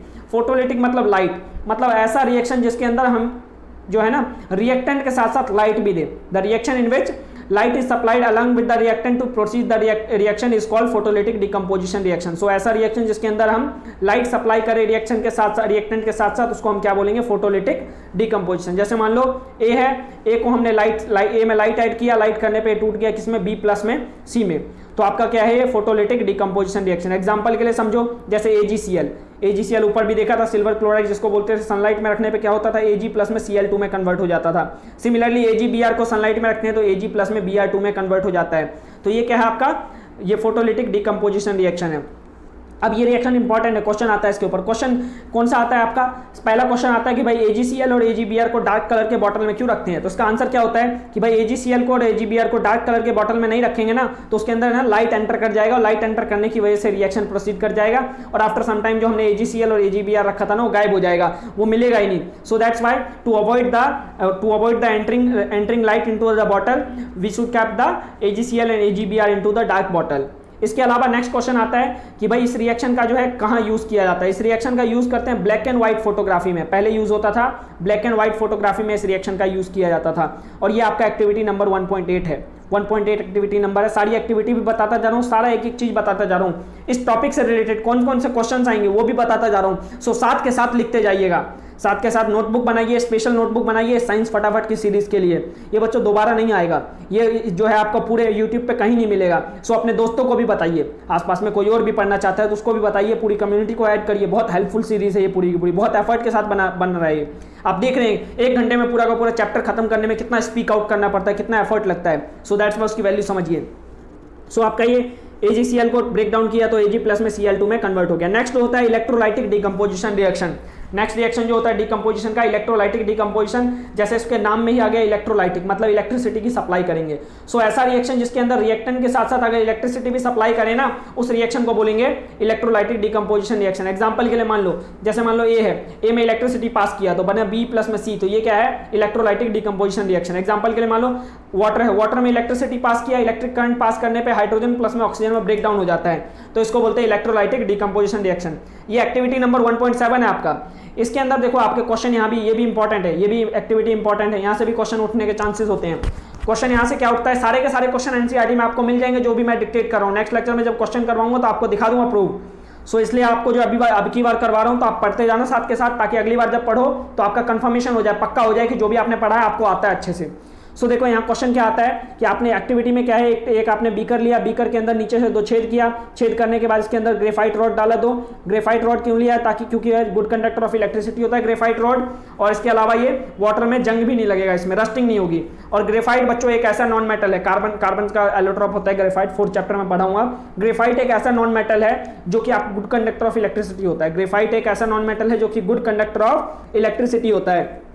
सो इस ग्रेफाइट रॉड के ऊपर क्या करो, टेस्ट ट्यूब से इसको ढक दो, दोनों को टेस्ट ट्यूब से ढक दो और बैटरी इसमें कनेक्ट कर दो। बैटरी जब कनेक्ट करोगे, एक साइड क्या होगा पॉजिटिव और एक साइड क्या होगा नेगेटिव। एनोड वाले को कहा जाता है पॉजिटिव और कैथोड को कहा जाता है नेगेटिव। तो अब देखो आपका जो है ना, ये एनोड के ऊपर ऑक्सीजन गैस इकट्ठा होता है ऑक्सीजन, और कैथोड के ऊपर गैस इकट्ठा होता है हाइड्रोजन। सो आपसे क्वेश्चन आता है कि भाई इसमें ना एक एनोड के ऊपर एक गैस इकट्ठा होता है, कैथोड के ऊपर एक गैस इकट्ठा होता है, कौन सा गैस इकट्ठा होता है उसका नाम बताओ। और इसके अलावा देखो यहाँ कैथोड वाले में आप देख रहे हो यहाँ पे ऊपर गैप है ना ज्यादा है, और इसके अलावा एनोड वाले में गैप है ना थोड़ा सा कम है। तो यही क्वेश्चन आता है कि भाई जो यहाँ जो हाइड्रोजन गैस है ना वो ज्यादा होता है, डबल होता है लगभग ऑक्सीजन के रिस्पेक्ट में, ऐसा क्यों। सो उसका रीजन क्या होता है, देखो क्वेश्चन पहले समझो, क्वेश्चन क्या आएगा, why is the amount of gas collected in one of the test tube in activity 1.7 is double of the amount of the gas collected on the other, name this gas. So आप क्या बोलेंगे कि भाई water का जब electrolysed करते हैं तो क्या होता है कि हाइड्रोजन गैस एक इलेक्ट्रोड के ऊपर एक इलेक्ट्रोड के ऊपर हाइड्रोजन गैस, कौन सा इलेक्ट्रोड कैथोड, और एनोड के ऊपर ऑक्सीजन गैस प्रोड्यूस होता है। सो इसके अंदर होता क्या है कि जब 2 मोल ऑफ वाटर को ब्रेक डाउन करते हैं ना, 2 मोल ऑफ वाटर के अंदर इलेक्ट्रिसिटी पास करते हैं तो 2 मोल हाइड्रोजन का बनेगा और 1 मोल ऑक्सीजन का बनेगा। सो दैट्स वाई ऑक्सीजन हाइड्रोजन का 2 मोल बनने की वजह से हाइड्रोजन का जो अमाउंट है ना डबल होता है। सो दैट्स वाई आंसर बोल दोगे the 2 molecules of water and electrolysed gives 2 molecules of hydrogen and 1 molecules of oxygen gas, or in other words the amount of hydrogen gas collected would be double than that of oxygen gas। so ये answer हो जाएगा आपका, बहुत ही प्यारा answer होता है, exam में जरूर पूछा जाता है। सो देखो आपका प्लस वाले पे याद कैसे रखोगे, एनोड के ऊपर ऑक्सीजन या फिर कैथोड के ऊपर हाइड्रोजन होगा। एनोड मतलब A4 ऐड और A4 एनोड, तो मतलब ऐड वाले पे ऑक्सीजन होगा, ऑक्सीजन की वैलेंसी होती है नेगेटिव। सो नेगेटिव पॉजिटिव के साथ अट्रैक्ट होता है, और हाइड्रोजन की वैलेंसी होती है +1। सो आपका प्लस वाला जो है नेगेटिव के साथ अट्रैक्ट होता है। सो दैट्स वाई इस तरीके से प्लस वाला माइनस के साथ, माइनस वाला प्लस के साथ अट्रैक्ट होता है, ये चीज याद रखना। अब देखो इन हम ऊपर वाले सभी रिएक्शन में हम ये देख रहे थे रिएक्टेंट के साथ साथ हमें एनर्जी देना पड़ रहा था, रिएक्टेंट के साथ साथ एनर्जी देना पड़ रहा था। तो रिएक्टेंट के साथ साथ बच्चों जब हम एनर्जी देंगे ना तो उस रिएक्शन को बोलते हैं एंडोथर्मिक रिएक्शन। जैसे हम एनर्जी अगर प्रोड्यूस हो रहा था, प्रोडक्ट के साथ साथ मिल रहा था, तो उसको हम बोल रहे थे एक्सोथर्मिक, लेकिन अगर रिएक्टेंट के साथ साथ अगर हम एनर्जी देते हैं तो उसको बोलते हैं एंडोथर्मिक रिएक्शन।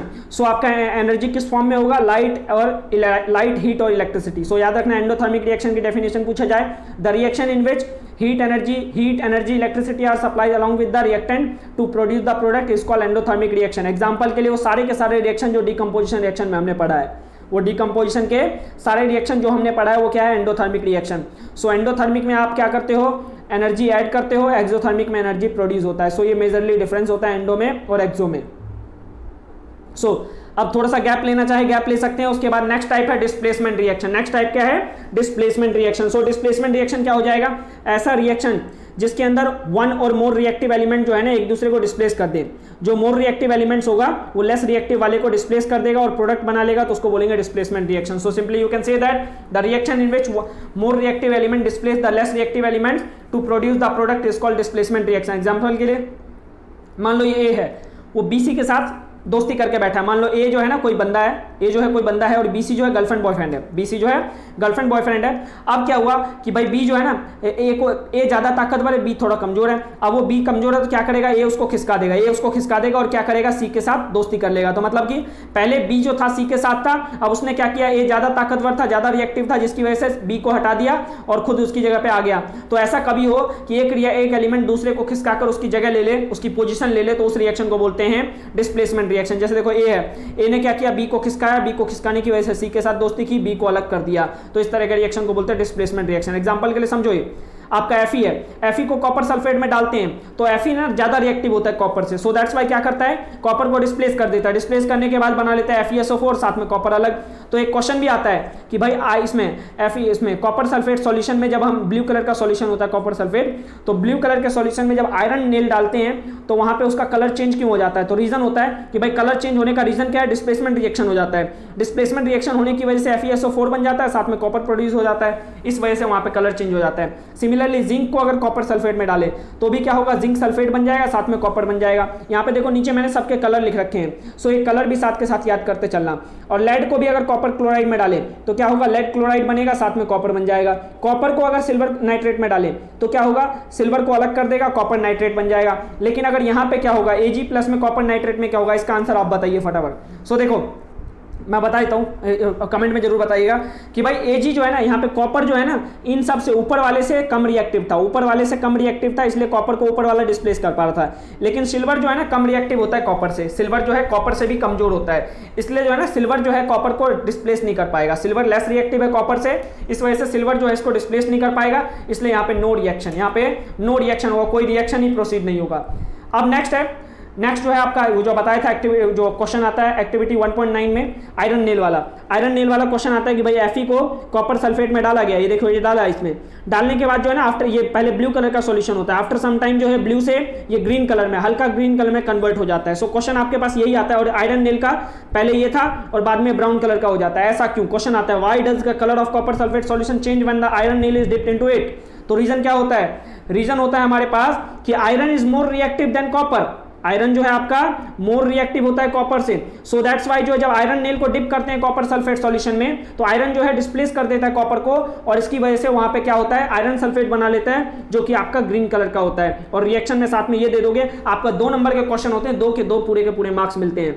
सो ये बहुत प्यारा सा क्वेश्चन है, बहुत प्यारा सा आंसर है। सो इसका स्क्रीनशॉट लेकर सबके बैठ जाएं आप लोग, ताकि आपको जो है एग्जाम टाइम में पढ़ने में आसानी हो। और इसके अलावा एक नोटबुक बनाते रहे, मैं आपको नेक्स्ट लेक्चर में बताऊंगा किस तरीके से आपको है नोट्स वगैरह बनाने, ये सारी हेल्पफुल रहेंगे।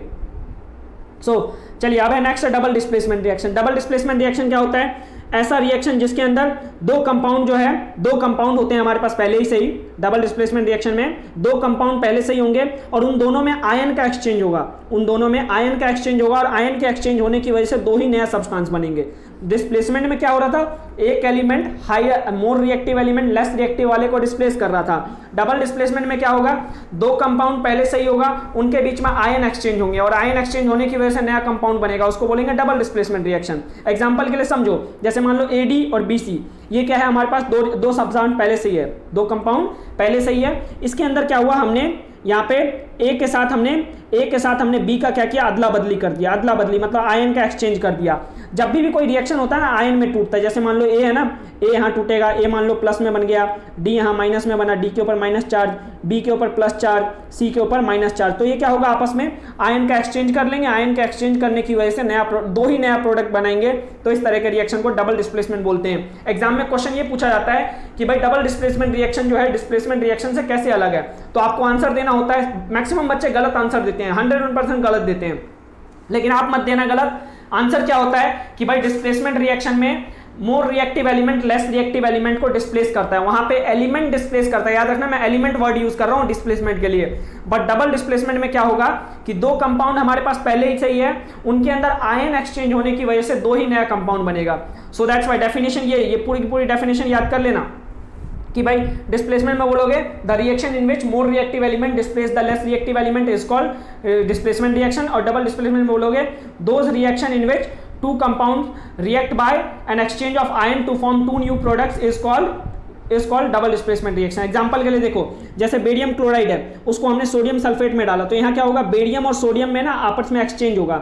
सोडियम की जगह क्या आ गया, बेरियम की जगह सोडियम, सोडियम की जगह बेरियम आ गया, तो ये क्या बना, बेरियम सल्फेट साथ में सोडियम क्लोराइड। तो ये क्या है, डबल डिस्प्लेसमेंट रिएक्शन। ये रिएक्शन ऊपर भी किया था, दोनों के दोनों कलरलेस होते हैं वाटर जैसा, और मिलाने के बाद ये व्हाइट कलर का पीपीटी बनाता है बेरियम सल्फेट का। सो आपका प्रेसिपिटेशन रिएक्शन भी कहलाता है ये।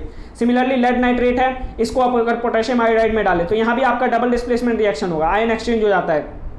लेड और पोटेशियम में एक्सचेंज होता है जिसकी वजह से डबल डिस्प्लेसमेंट रिएक्शन होता है। सिमिलरली AgNO3 और सोडियम क्लोराइड, इसमें भी आयन एक्सचेंज होता है, आयन एक्सचेंज होने की वजह से व्हाइट कलर का पीपीटी बनता है। यहाँ येलो कलर का पीपीटी बनता है।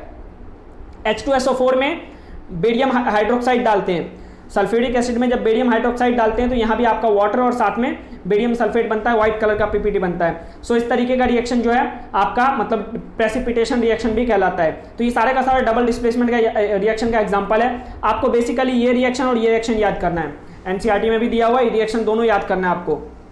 बाकी ये दोनों नहीं भी रहेगा चलेगा, हो जाता है तो अच्छी बात है। देखो ये आपका प्रेसिपिटेट इस तरीके से दिखता है, जैसे दूध फट जाता है ना, दूध फटने के बाद जो फटा हुआ दूध नीचे जमता है वो आपका प्रेसिपिटेट की तरह है। सिमिलरली यहाँ देख लो ये जो है प्रेसिपिटेट है।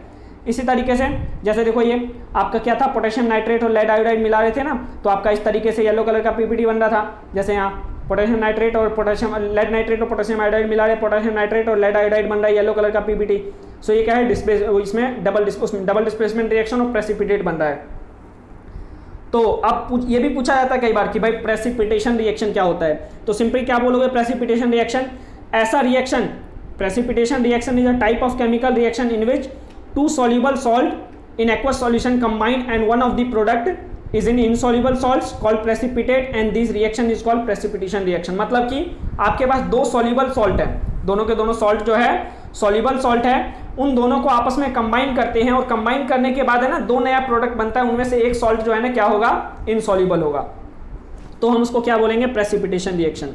एग्जांपल के लिए वही रिएक्शन को रिपीट कर दो फिर से, ऊपर वाला जो किया था, ये दोनों याद रखना, बस बार बार यही कह रहा हूँ।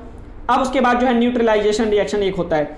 न्यूट्रलाइजेशन रिएक्शन क्या होता है कि जब भी कभी एसिड और बेस को रिएक्ट करवाते हैं ना, एसिड और बेस को आपस में रिएक्ट करवाते हैं तो क्या होता है, सॉल्ट और हाइड्रोजन बनता है, सॉल्ट और वाटर बनता है। कैसे, H+ और OH नेगेटिव आयन डोनेट करके, कि भाई एसिड जो है H+ आयन देता है और बेस जो है OH नेगेटिव आयन देता है, जिससे वाटर बन जाता है। इस तरह के रिएक्शन को बोलते हैं न्यूट्रलाइजेशन रिएक्शन। एग्जांपल के लिए HCl और NaOH है, मिलेगा तो बनेगा NaCl और H2O। सिमिलरली HCl और KOH है, तो मिलेगा तो बनेगा KCl और H2O। तो ये क्या है, सॉल्ट है सारे के सारे और ये वाटर है। सो एसिड और बेस रिएक्ट करने पर सॉल्ट प्लस में वाटर बनता है। इस तरह के रिएक्शन को बोलते हैं न्यूट्रलाइजेशन रिएक्शन। सेकंड चैप्टर में इसको डिटेल में पढ़ाऊंगा। सो इतना क्लियर है आप लोगों को। अभी अगर गैप लेना हो, थोड़ा सा 10-5 मिनट का गैप लेना, गैप ले लेके पढ़ो, अच्छे से समझ में आएगा। 1 घंटे का मेरा लेक्चर है, लेकिन आप उसको बेशक से 1.5 घंटा 2 घंटा लगाकर पढ़ो, ताकि अच्छे से पढ़ पाओ, समझ पाओ। जरूरी नहीं है कि मैंने 1 घंटे में पढ़ा है तो आपको भी 1 घंटे में ही खत्म करना है। नेक्स्ट जो है हमारा redox reaction, 5th reaction, last reaction है, उसके बाद हमारा टॉपिक खत्म हो जाएगा। रिडॉक्स रिएक्शन क्या होता है, ऐसा रिएक्शन जिसके अंदर ऑक्सीडेशन और रिडक्शन दोनों हो, उन दोनों को मिलाकर बोलते हैं रिडॉक्स रिएक्शन। तो रिडॉक्स को सिंपली बोलेंगे ऑक्सीडेशन प्लस में रिडक्शन, एक एक करके समझेंगे दोनों को। सबसे पहले ऑक्सीडेशन समझते हैं। ऑक्सीडेशन क्या होता है, ऐसा रिएक्शन जिसके अंदर क्या होता है, हम ऑक्सीजन को ऐड करें, ऐसा रिएक्शन जिसके अंदर ऑक्सीजन को ऐड करें या हाइड्रोजन को रिमूव करवाए या इलेक्ट्रॉन को रिमूव करवाए, उस रिएक्शन को बोलते हैं oxidation reaction. So simply you can say that the reaction in which oxygen is added और हाइड्रोजन या electron is removed, that reaction is known as oxidation reaction. Example के लिए Mg प्लस में O2, मैग्नीशियम के अंदर oxygen add करें तो क्या बनेगा, मैग्नीशियम ऑक्साइड। कॉपर प्लस में ऑक्सीजन, कॉपर में अगर ऑक्सीजन ऐड कर दो तो क्या बनेगा, कॉपर ऑक्साइड। जिंक प्लस में ऑक्सीजन, क्या बनेगा, जिंक ऑक्साइड। Fe प्लस में O2 मिलकर क्या बना, फेरस ऑक्साइड। तो इसमें सब में क्या हुआ, ऑक्सीजन ऐड हुआ, इसलिए हम क्या बोल रहे हैं, इसको ऑक्सीडेशन रिएक्शन। एग्जाम्पल समझो, जैसे एप्पल को कट करके रख देते हो, आफ्टर सम टाइम ये ब्राउन कलर में कन्वर्ट हो जाता है, ये क्या है, ऑक्सीडेशन की वजह से हुआ है, इसका इंपैक्ट ऑक्सीडेशन का। सिमिलरली कुछ चीज को बर्न करते हैं, सोडियम ये बर्न हो रहा है, ये किसका एग्जाम्पल है, ऑक्सीडेशन का, ऑक्सीजन ऐड हुआ है। ये रस्टिंग हो रहा है, रस्टिंग में भी क्या है, ऑक्सीजन ऐड हुआ है, इसी का एग्जाम्पल है। ये भी रस्टिंग है, ऑक्सीडेशन का एग्जाम्पल है। चांदी काला पड़ जाता है आफ्टर सम टाइम, ये भी ऑक्सीडेशन का ही रिजल्ट है। अब है रिडक्शन। रिडक्शन क्या होता है, ऑक्सीडेशन का ऑपोजिट होता है रिडक्शन। रिडक्शन में बोलेंगे ऐसा रिएक्शन जिसके अंदर हाइड्रोजन ऐड हो, हाइड्रोजन या इलेक्ट्रॉन ऐड हो या ऑक्सीजन रिमूव करवाए उसको बोलेंगे रिडक्शन रिएक्शन। ऑक्सीडेशन में बोल रहे थे ऐसा रिएक्शन जिसके अंदर क्या हो, ऑक्सीजन ऐड हो और हाइड्रोजन या इलेक्ट्रॉन रिमूव हो, उसको बोल रहे थे ऑक्सीडेशन रिएक्शन। यहां बोलेंगे हाइड्रोजन या इलेक्ट्रॉन ऐड हो या ऑक्सीजन रिमूव हो, उसको बोलेंगे क्या, रिडक्शन रिएक्शन। सो आपका देखो ऑक्सीडेशन और रिडक्शन में कई बार डेफिनेशन भी पूछा जाता है और आपका जो है ये दोनों के दोनों एक ही रिएक्शन में भी देखने को मिलते हैं। तो जब ये दोनों के दोनों एक साथ देखने को मिलेंगे ना तो हम उसको बोलेंगे रिडॉक्स रिएक्शन। और जितने भी रिएक्शंस होते हैं ना दुनिया में वो सारे के सारे रिडॉक्स रिएक्शन होते हैं, क्योंकि किसी भी रिएक्शन में दोनों चीज होता है। चाहे आपका कोई भी रिएक्शन हो उसके अंदर आपको ऑक्सीडेशन भी देखने को मिलेगा और रिडक्शन भी देखने को मिलेगा। जैसे देखो यहाँ पे कॉपर को ऑक्सीजन में मिलाया, क्या बना, कॉपर ऑक्साइड, तो आपका ये क्या है, ऑक्सीडेशन रिएक्शन। अब देखो आपको मैं इसमें ऑक्सीडेशन और रिडक्शन दोनों दिखाता हूँ। यहां से यहां गए तो क्या हुआ, ऑक्सीजन का गेन हुआ, ऑक्सीजन मिला ना हमें, तो इसको क्या बोलेंगे, ऑक्सीडेशन। लेकिन अगर यहां से यहां जाए तो क्या हुआ, ऑक्सीजन की कमी हो गई, पहले 2 ऑक्सीजन था अब क्या 1 ऑक्सीजन, तो यहाँ पे क्या बोलेंगे, रिडक्शन रिएक्शन। तो इसमें 2 रिएक्शन है। सिमिलरली ये कॉपर ऑक्साइड था, इसको हमने हाइड्रोजन के साथ हीट कर दिया, तो यहां से यहां गए तो ऑक्सीजन का लॉस हुआ, यहां से यहां जाने पे ऑक्सीजन का लॉस हुआ, तो हम क्या बोलेंगे इसको, ये कौन सा हो गया आपका रिडक्शन रिएक्शन। यहां से यहां जाने पे ऑक्सीजन का गेन हुआ तो हम क्या बोलेंगे, ऑक्सीडेशन रिएक्शन। तो अब देखो आपका इन दोनों को मिलाकर बोला जाता है ऑक्सीडेशन रिडक्शन। सिमिलरली यहाँ भी Fe2O3 था, यहाँ से यहाँ गए तो ऑक्सीजन हट गया, ऑक्सीजन का हटना क्या कहलाएगा, रिडक्शन रिएक्शन। आप साथ के साथ बोलते जाए। यहाँ कार्बन मोनोऑक्साइड था, मिलने के बाद कार्बन डाइऑक्साइड, 1 ऑक्सीजन एक्स्ट्रा आ गया तो इसको बोलेंगे ऑक्सीडेशन रिएक्शन। सो ऊपर वाला रिडक्शन और नीचे वाला ऑक्सीडेशन। सिमिलरली ये Mg यहाँ से यहाँ गया तो ऑक्सीजन का गेन हुआ तो ऑक्सीडेशन, यहाँ से यहाँ जाने पे ऑक्सीजन का लॉस हुआ तो रिडक्शन। अब देखो एक होता है ऑक्सीडाइजिंग एजेंट और एक होता है रिड्यूसिंग एजेंट। समझने वाली बात है, ये क्वेश्चन भी पूछा जाता है कि भाई कोई मान लो ये रिएक्शन दे गया, इसमें बोला जाएगा ऑक्सीडाइजिंग एजेंट फाइंड करो और रिड्यूसिंग एजेंट फाइंड करो, तो आपको बताना होता है। तो ऑक्सीडाइजिंग एजेंट क्या होता है कि भाई ऐसा सब्सटेंस जो कि ऑक्सीजन डोनेट कर सके, ऐसा सब्सटेंस जो ऑक्सीजन डोनेट कर सके। अगर वो ऑक्सीजन डोनेट नहीं कर पाता है ना तो हाइड्रोजन या इलेक्ट्रॉन को रिमूव करवा सके, तो हम उसको बोलेंगे ऑक्सीडाइजिंग एजेंट। और रिड्यूसिंग एजेंट क्या हो जाएगा, ऐसा सब्सटेंस जो हाइड्रोजन डोनेट कर सके या ऑक्सीजन रिमूव करवा सके, उसको बोलेंगे रिड्यूसिंग एजेंट। ये जो है रिड्यूसिंग एजेंट होगा, गलत लिख दिया ये, यहाँ पे आप रिड्यूसिंग एजेंट लिख लीजिएगा। ऐसा सब्सटेंस जो कि ऑक्सीजन दे उसको बोलेंगे ऑक्सीडाइजिंग एजेंट और जो हाइड्रोजन दे उसको बोलेंगे रिड्यूसिंग एजेंट। समझिएगा एग्जांपल के साथ, जैसे मान लो ये रहा आपका कॉपर था, कॉपर को Mg के साथ मिलाया, तो ये यहाँ पे देखो कॉपर +2 का मीनिंग क्या है, कॉपर +2 का मीनिंग है कि भाई ये 2 इलेक्ट्रॉन जो है डोनेट कर चुका है, 2 इलेक्ट्रॉन ये डोनेट कर चुका है। तो अब देखो Mg का मतलब क्या है, Mg के पास पूरा इलेक्ट्रॉन है।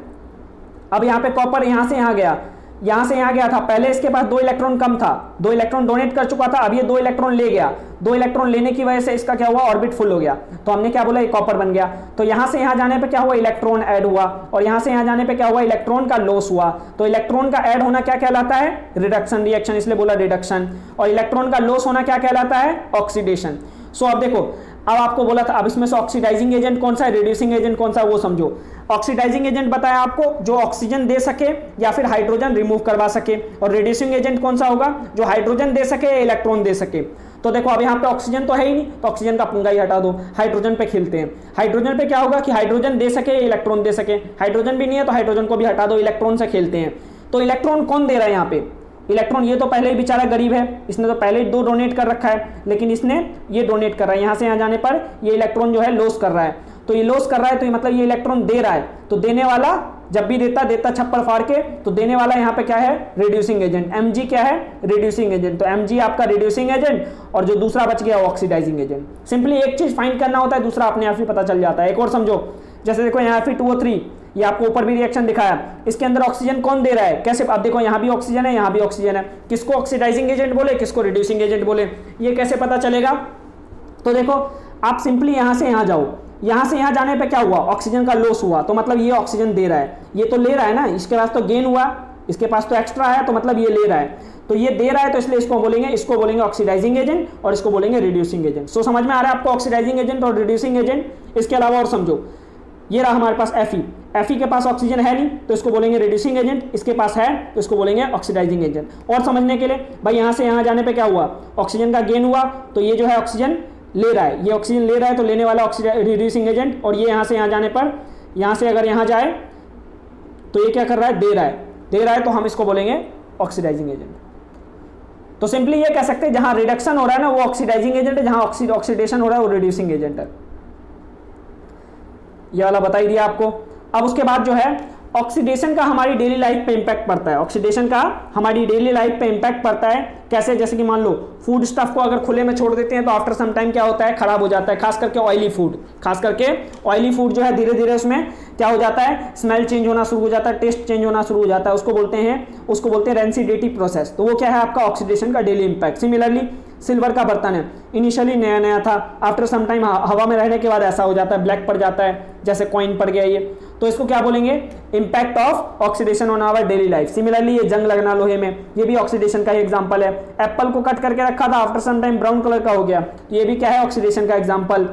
अब देखो ऑक्सीडेशन का हमारी डेली लाइफ पे दो इंपैक्ट दिखता है, एक है कोरोजन और एक है रेंसिडिटी। कोरोजन क्या होता है, कोरोजन वो प्रोसेस है जिसमें क्या होता है, जब किसी मेटेलिक सब्सटेंस को है ना, कभी भी मेटेलिक सब्सटेंस आपका वाटर, केमिकल सब्सटेंस, एसिड या इन सब के कांटेक्ट में आता है ना, तो अपर सरफेस जो है डीके करना शुरू कर जाता है। अपर सरफेस जो है डीके करना शुरू कर जाता है। उस अपर सरफेस का डीके करने को प्रोसेस को क्या बोलेंगे, कोरोजन बोलेंगे। सो सिंपली डेफिनेशन क्या होगा, the process by which metallic substance start decaying it's shiny surface gradually when it comes into the contact of moist air, water and acid and other chemical substance is called corrosion. मतलब ऐसा जब कभी metallic substance जो है कभी भी air, moisture और water के कांटेक्ट में आएगा तो अपर सरफेस डीके करना शुरू कर देगा, उस प्रोसेस को बोलेंगे कोरोजन। अब इसका एग्जांपल आयरन में रस्टिंग देखने को मिलता है। आयरन में रस्टिंग क्या है आपका, इसका कोरोजन का एग्जांपल। और आपसे पूछा जाता है रस्टिंग का फॉर्मूला क्या होता है, रस्टिंग का फॉर्मूला होता है Fe2O3.XH2O, फेरस ऑक्साइड और साथ में XH2O। XH2O का मीनिंग क्या है कि भाई वाटर का मॉलिक्यूल्स है ना फिक्स नहीं है, जितना वाटर मिलेगा उसके हिसाब से रिएक्शन कर जाएगा। अगर मान लो 5 मॉलिक्यूल्स ऑफ वाटर है तो 5 ले लेगा, 10 है तो 10 ले लेगा, तो इसलिए बोल रहे हैं XH2O।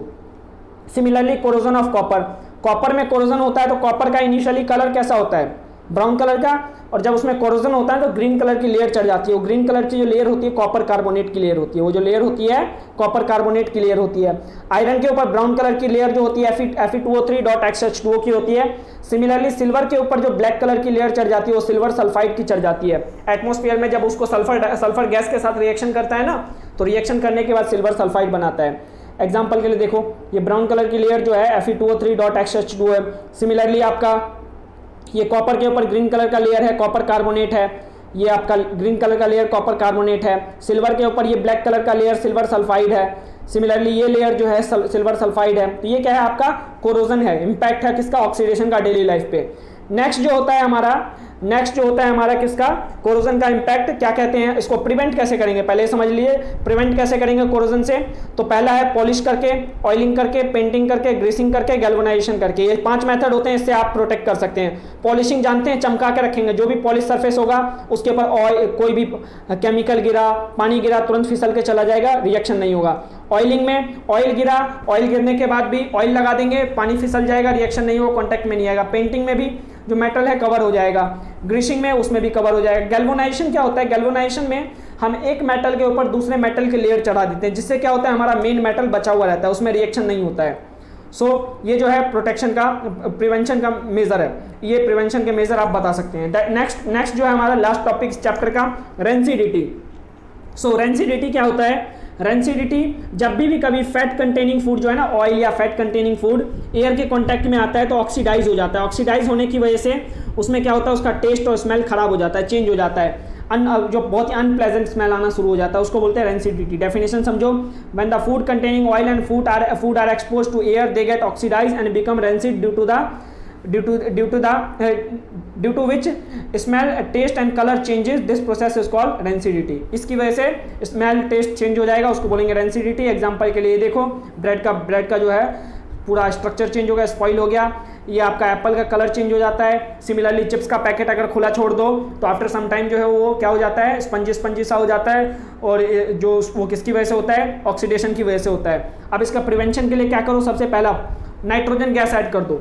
इसलिए देखो एक क्वेश्चन भी आता है कि भाई चिप्स मैन्युफैक्चरर जो है चिप्स के पैकेट में नाइट्रोजन गैस ऐड करके क्यों रखता है, तो उसका आंसर क्या होगा कि भाई चिप्स का पैकेट बड़ा दिखे, चिप्स का पैकेट बड़ा दिखे इसलिए उसके अंदर नाइट्रोजन गैस मिलाकर रखता है ताकि कस्टमर ज्यादा खरीदे। ऐसा रीजन होगा? नहीं, ये रीजन नहीं है। रीजन क्या होता है कि ताकि चिप्स जो है लंबे समय तक फ्रेश रहे, हमारा चिप्स लंबे समय तक फ्रेश रहे, उसके अंदर ऑक्सीडेशन ना हो, इस वजह से वो लॉन्ग टाइम तक बिक पाएगा। इसके अलावा नेक्स्ट जो है फूड को एयर टाइट कंटेनर में रख सको। फूड को एयर टाइट कंटेनर में रखोगे तो उसके अंदर ऑक्सीजन नहीं जाएगा, रिएक्शन नहीं होगा। नेक्स्ट जो है एंटीऑक्सीडेंट एलिमेंट मिला दो, ऐसा एलिमेंट मिला दो, ऐसा कोई गैस वैस मिला दो जिससे कि जो है ऑक्सीजन रिएक्शन ही ना करे। नेक्स्ट जो है फ्रिज में खाना रखो, भाई आपका फूड मटेरियल जो है फ्रिज में रखो, उससे भी बचा हुआ रहेगा। उसके अलावा जो है हमारा फूड को जो है लाइट से जितना दूर रख सकते हो ना उससे दूर रखो, लाइट से दूर रखोगे उससे भी जो है हमारा ऑक्सीडेशन का प्रोसेस जो है ना स्लो हो जाता है। सो ये जो है आपका फर्स्ट चैप्टर था पूरा का पूरा, जिसको हमने समझने की कोशिश किया। अगली सभा में जो है नेक्स्ट बातचीत जो है आगे करते हैं।